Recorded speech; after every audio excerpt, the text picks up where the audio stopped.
On. Good afternoon. Welcome to AP Statistics. This is Friday, Big class today. February. Really big class. So glad that all of you decided to show up I would never miss it. on Friday, February 2nd, the year 2020. Now, I do have some feedback for you on the quiz that you took yesterday. So, the thing that people seem to struggle with the most, people who did struggled with defining the variables, like for example, x, whenever you're defining a variable with a geometric distribution, the word first has got to be in there. When you're defining a variable in the context of a binomial distribution, the total number out of which you're selecting has to be there. But let's take a look at the quiz. All right, so we just had a discussion about the quiz. Now, on the homework due today, that was homework problem number 2, had to do with Donald Trump. 78% of the 11,000 were voting for Trump, I guess, back in 2016. Now, part A is the part where there was often some discussion. And the wording on part A was, do you mind, Katie, reading to me what was the original problem on part A? Do you have that with you? Do you have the, yeah, okay. Or, well, actually, Val has it right in front. Go ahead and read. What was the wording on part A? Explain why you can treat repeated selections as independent events. Okay, so how do we know the repeated selections of these 500 people are independent events? There's actually 2 acceptable avenues for arguing for independence. One avenue is you can say that, well, these 500 people were randomly selected, and if they're randomly selected, that means they are representative of the population. And remember, on the word picture for a binomial distribution, over here we need either independence or a representative sample. So as long as you have a representative sample, that can then it sets the stage for considering the trials to be independent trials. Now, independence is not something that can ever be proved, but it can be assumed, and we have the green light to assume that the trials are independent if the sample is representative. How do we know it's representative? Because they told us that it was a random sample. Now, some statisticians will take another avenue to arguing for independence, and probability that someone is either for or against Trump is not technically constant because there's a finite number of people there. However, there is a safety net. So some people take the second avenue for arguing independence is that 10 little n is less than big N is satisfied. In this case, the sample size is 500 out of 11,000 people. They told you 11,000, so since 5,000 is less than 11,000, since the 10% condition is satisfied, then some statisticians will argue, well, that's a basis for concluding, technically it's for assuming that the events are independent of each other. So on the AP test, they'll accept either avenue for arguing that, and therefore I will accept either one of those lines of argument. So that's part A.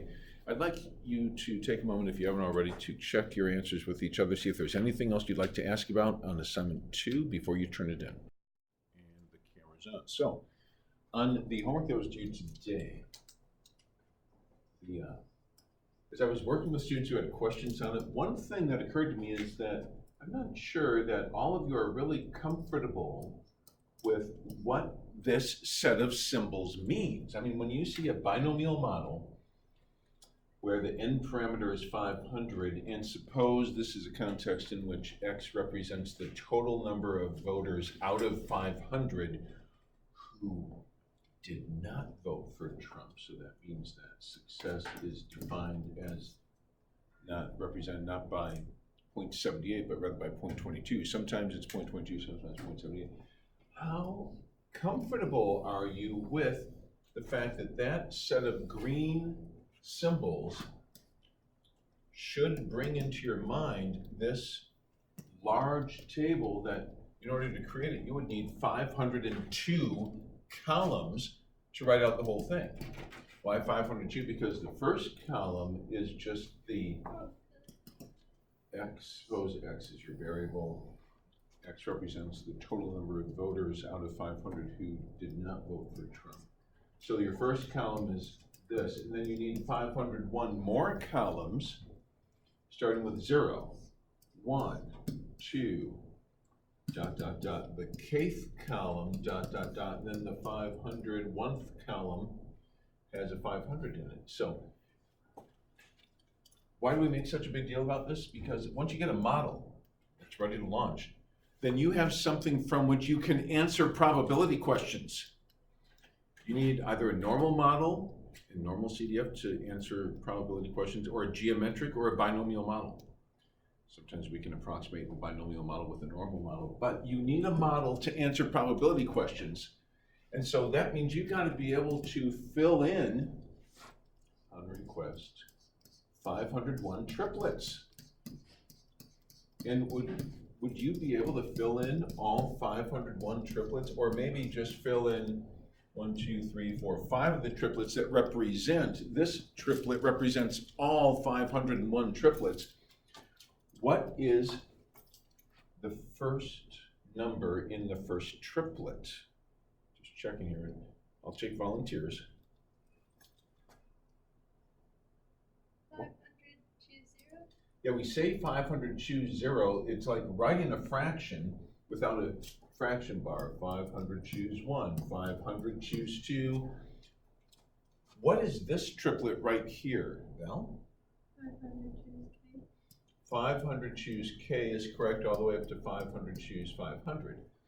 And then here we just have a P and a Q. So we have P, in this case, is 0.22, 0.78. So all of these are 0.22, 0.78. So you don't have to write this down. But my concern is that some of you are writing this down. You're writing down this, but you don't seem to know that green means blue in this case. And it's a very wonderful liberty you have to not have to write down this blue expression, 0.22, 0.78. Here we have 0.22, 0.78 all the way across. And the exponents ascend on P, 0, 1, 2, K, 500. The exponents on Q descend, 500, 499, 498. What is this exponent right here? This is a key part of today's word picture quiz. We have 500 choose K, 0.70, 0.22 to the K, 0.78 to the what? 500 minus K. Yeah, in this case, it's 500 minus K. In general, on word picture number 3, that's why you've got N choose K, P to the K, Q, which is 1. You can write 1 minus P instead of Q anytime, to the N minus K. So the reason we have this triplet on word picture quiz problem 3, word picture number 3, is so that you'll have a reminder of the scheme that's used to fill in all 501 cells on the lower level that need filling. Anyway, so this is going to be 0. Descending 500, 0. So,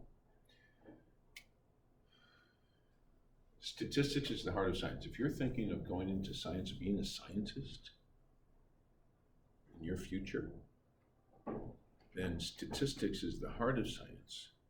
And probability is the deep heart.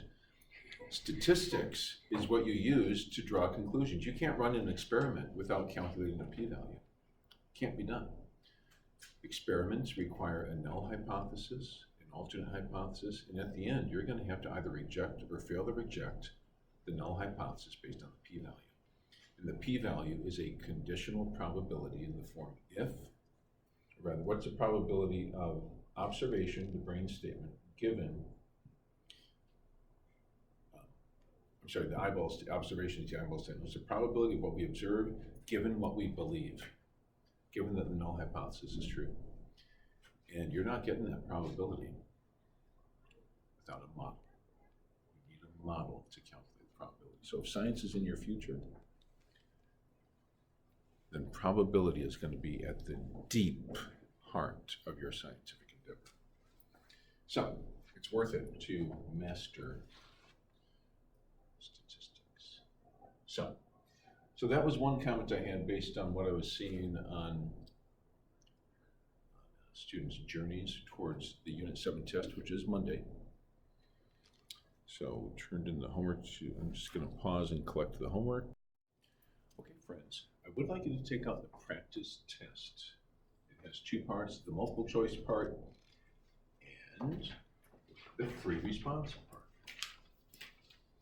And I just wanna make super clear that as I was making up the solutions, this is a test I just made this week. And so just the thing I'd like you to look at on problem 4, just take it open to problem 4. You might have gotten this from what amounted to an email that I sent out. Just double check, make sure that problem 4, these 3 numbers got changed to point 1239. So if you haven't changed that yet, please change it now. And this is all in the on-campus message, but I realize sometimes people don't always check those in lots of detail. So let's change these 3 numbers all to point 1239. And you see the word more here for parts D and E, it should read or more correct, 25 or more correct. So please make those adjustments to problem 4, multiple choice problem 4. After today's word picture quiz, I would like you to then start working on the practice test. Okay, there's 2 other typos. One's on problem 6, so please look down at problem 6. And all of these negative 35s, just change them to positive 145. They're like one massive 5-part typo. So change all of those to positive 145. And then turn the page to problem 8. On problem 8, what you'll notice here is that the 5 answers, you can cross out the ones that are there. It should be for A, it should be 0.133, 0.266.